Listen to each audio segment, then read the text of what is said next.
Bonjour. Nous allons continuer la correction de l'examen national 2018, session normale, épreuve d'économie générale. La dernière séance, on s'était arrêté au niveau de l'annexe numéro 5, relative au document 4, à la question petit c.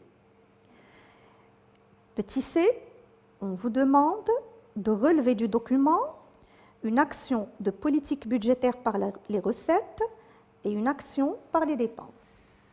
Alors on va lire ensemble le texte et on va relever une action par les recettes et une action par les dépenses de l'État.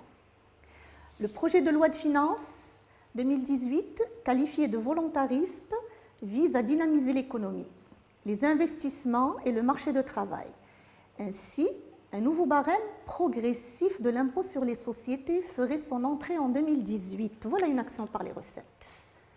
Un nouveau barème progressif de l'IS ferait son entrée en 2018 avec une révision des taux et des tranches.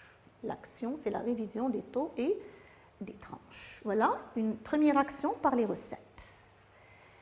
Pour stimuler l'emploi, ce projet de loi de finances s'accorde aux entreprises des avantages en termes d'exonération de l'impôt sur le revenu.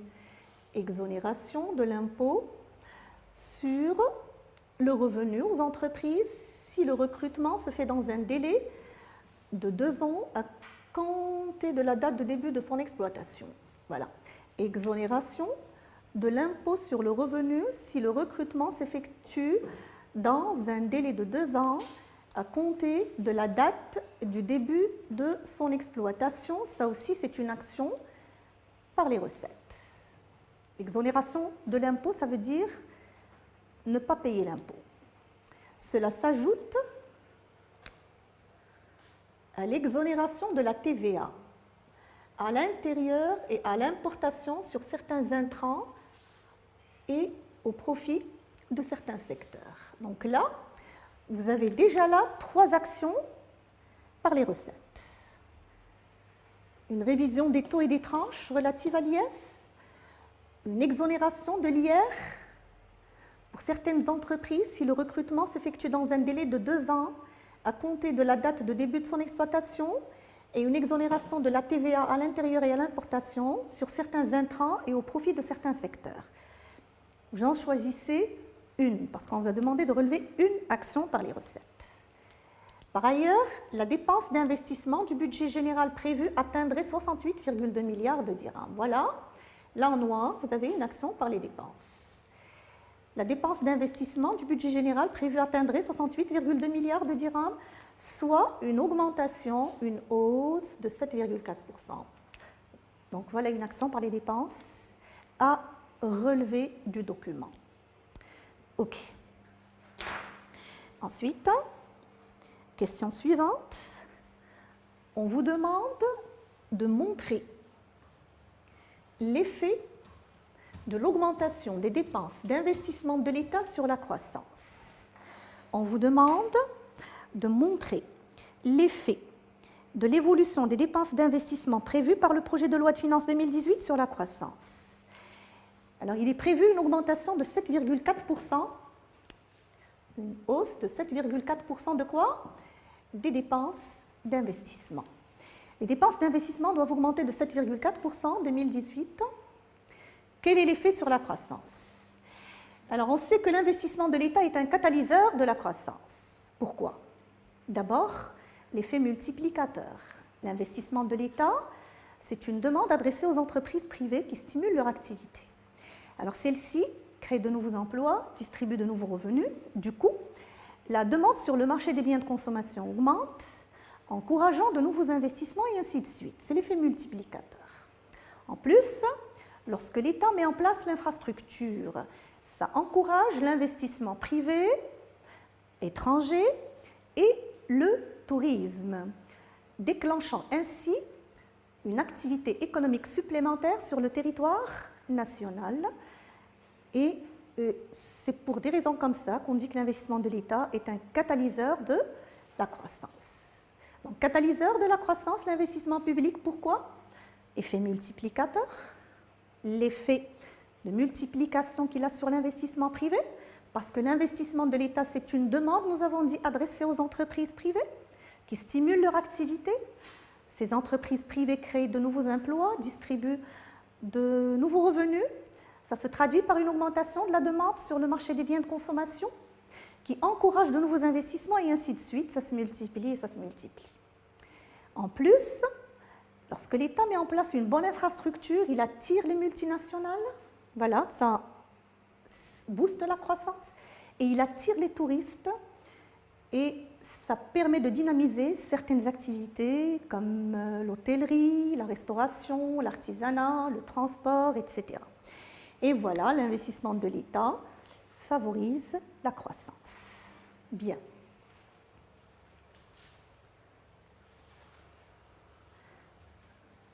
Je passe maintenant au document numéro 5.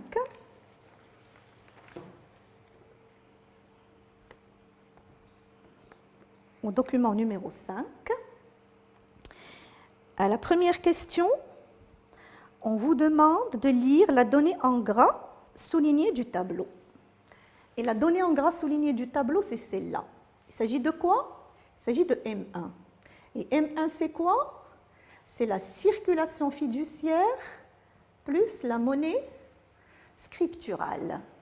La circulation fiduciaire, c'est les billets et les pièces. Et la monnaie scripturale, c'est les soldes créditeurs des comptes courants des clients des banques. Donc, ce sont les disponibilités monétaires. Pour faire cette lecture, qu'est-ce que je vais dire?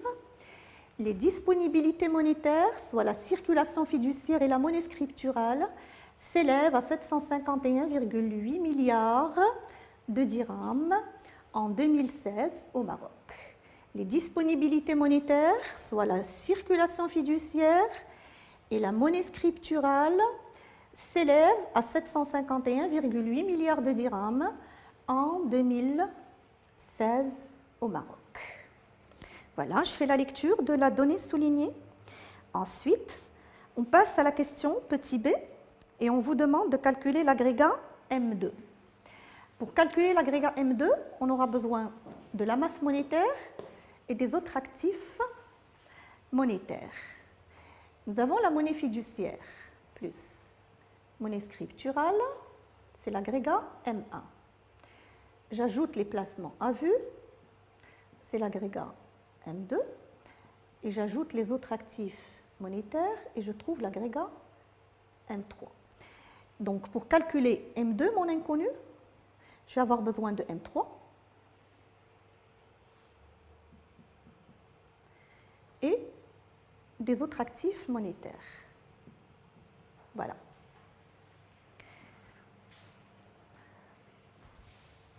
Donc, je vais utiliser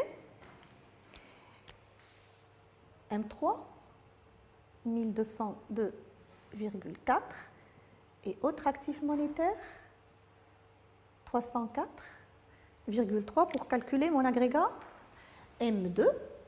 Et je passe à l'annexe numéro 6. Formule pour calculer l'agrégat M2. Nous avons dit M2 égale à quoi?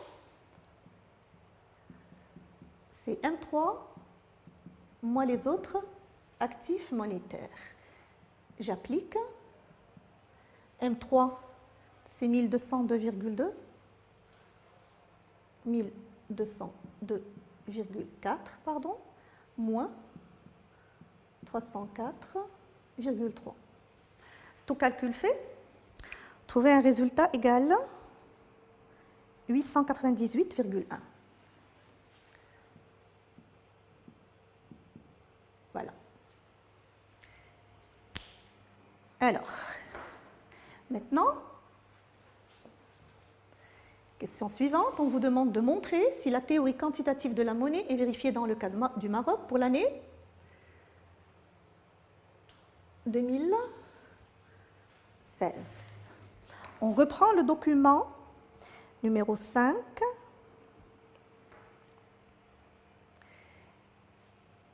ici, nous avons en 2016 un taux de croissance de la masse monétaire égal à 4,7% et un taux de croissance économique égal à 1,2%. La croissance de la masse monétaire, 4,7%, est supérieure à la croissance du PIB, 1,2%.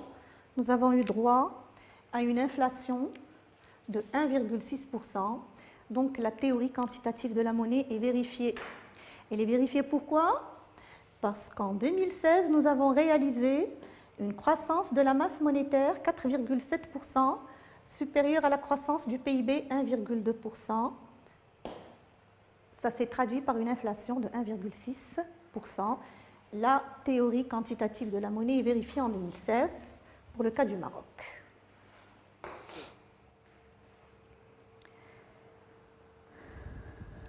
Ensuite, question petit d. On vous demande de relever en expliquant un impact négatif éventuel de la dépréciation du dirham sur le ménage. Alors si je vais au document, là, pour certains économistes, l'entrée en vigueur de la libéralisation partielle et progressive du dirham va entraîner une dépréciation de la monnaie et impacter ainsi le pouvoir d'achat des Marocains. Une dépréciation de la monnaie et impacter ainsi le pouvoir d'achat des Marocains. Donc, la dépréciation éventuelle du dirham va attaquer le pouvoir d'achat des Marocains. Et on va expliquer pourquoi. Parce que si le dirham se déprécie, qu'est-ce qui se passe? L'importation va devenir plus chère. On va importer plus cher les matières premières, les biens de consommation, l'énergie, et ça va alourdir les charges de l'entreprise marocaine, qui va répercuter cette augmentation du coût de production sur les prix, sur le marché domestique. Le coût de la vie va augmenter, les prix vont augmenter, et donc ça va détériorer le pouvoir d'achat du ménage. Donc voilà l'effet de la dépréciation de la monnaie nationale sur le pouvoir d'achat des Marocains. Un effet négatif, un impact négatif sur le pouvoir d'achat, une détérioration du pouvoir d'achat. Pourquoi? On va montrer pourquoi. Parce que la dépréciation du dirham se traduit par un renchérissement des importations.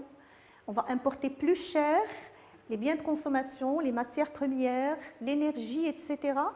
Ça va alourdir le coût de production de l'entreprise locale. Celle-ci ne va pas se gêner à répercuter la hausse de son coût de production sur les prix et ça va augmenter le coût de la vie et détériorer le pouvoir d'achat. Bien. Ensuite, dernière question de l'annexe 6, expliquer le passage en gras souligné. Le passage en gras souligné est là.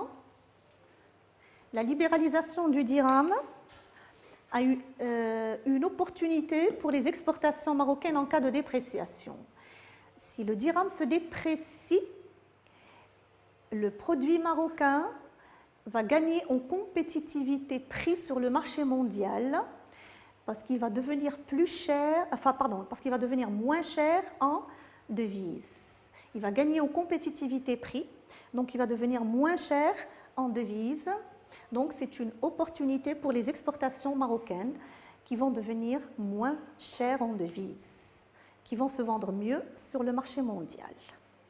Bien, nous avons fini le document 5. On passe maintenant au document numéro 6.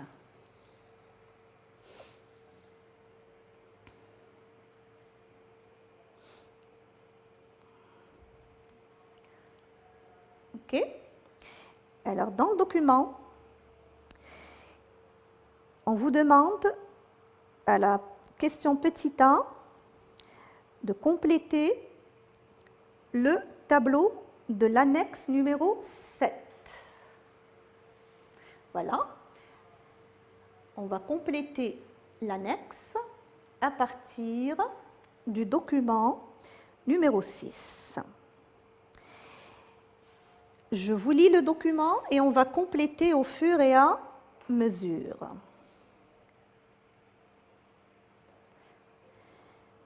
Le déséquilibre du commerce extérieur au Maroc n'a pas cessé de se creuser, reflétant ainsi la faiblesse de la compétitivité de l'économie nationale.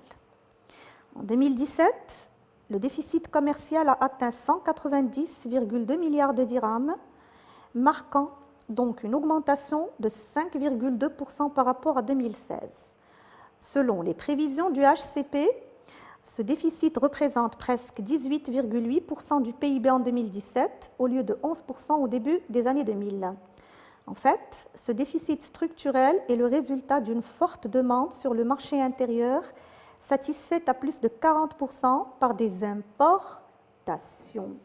Et les importations, c'est un élément du compte biens. Donc là, au niveau des biens, nous avons les importations, composées majoritairement de produits incompressibles et insubstituables. Les exportations aussi font partie du compte biens. Les exportations.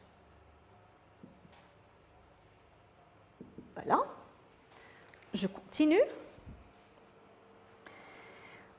Les exportations faiblement compétitives, avec un dynamisme modéré, ne permettent pas de compenser la hausse des importations. L'année 2017 a enregistré une baisse des recettes des investissements directs étrangers, les IDE.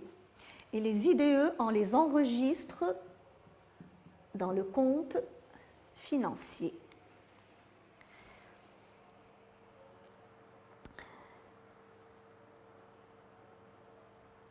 Alors que les transferts des Marocains résidant à l'étranger, on les enregistre dans le compte revenus secondaires. Les transferts des Marocains résidant à l'étranger, c'est dans le compte revenus secondaires. Et recettes voyage. Les recettes voyage, on les trouve dans les services. Les recettes voyage. Voilà, et on aura complété le tableau question petit a. Maintenant, on passe à la question petit b et on vous demande de relever 3 faiblesses du commerce extérieur marocain. 3 faiblesses du commerce extérieur marocain. On reprend le document et on va relever ensemble les faiblesses du commerce extérieur marocain. Alors, le déséquilibre du commerce extérieur au Maroc n'a pas cessé de se creuser. Le déséquilibre du commerce extérieur au Maroc n'a pas cessé de se creuser, reflétant ainsi la faiblesse de compétitivité de l'économie nationale. En 2017, le déficit commercial a atteint 190,2 milliards de dirhams, marquant donc une augmentation de 5,2% par rapport à 2016. Selon les prévisions du HCP, ce déficit représente presque 18,8% du PIB en 2017 au lieu de 11% au début des années 2000. Donc là, il y a un creusement du déficit commercial. En fait, donc première faiblesse, le creusement du déficit commercial. En fait, ce déficit, un déficit structurel, ça veut dire chronique, qui se répète chaque année. Ce déficit structurel est le résultat d'une forte demande sur le marché intérieur, satisfaite à plus de 40% par des importations composées majoritairement de produits incompressibles. Les importations, c'est des produits incompressibles, ça veut dire inélastiques, on ne peut pas s'en passer, et insubstituables, ça veut dire qu'on ne peut pas les remplacer. On ne peut pas s'en passer, on est obligé de les importer, et insubstituables, on ne peut pas les remplacer par une production locale. Les exportations faiblement compétitives. Elles ont un problème de compétitivité prix, problème de compétitivité au niveau du prix, au niveau de la qualité, un problème de rapport qualité-prix, une faible diversité de l'offre exportable aussi, ça fait partie du caractère incompétitif des exportations marocaines, avec un dynamisme modéré, ne permettent pas de compenser la hausse des importations. L'année 2017 a enregistré une baisse des recettes des investissements directs étrangers au Maroc avec 16%, alors que les transferts des Marocains résidant à l'étranger, les recettes voyage, ont affiché une hausse par rapport à 2016.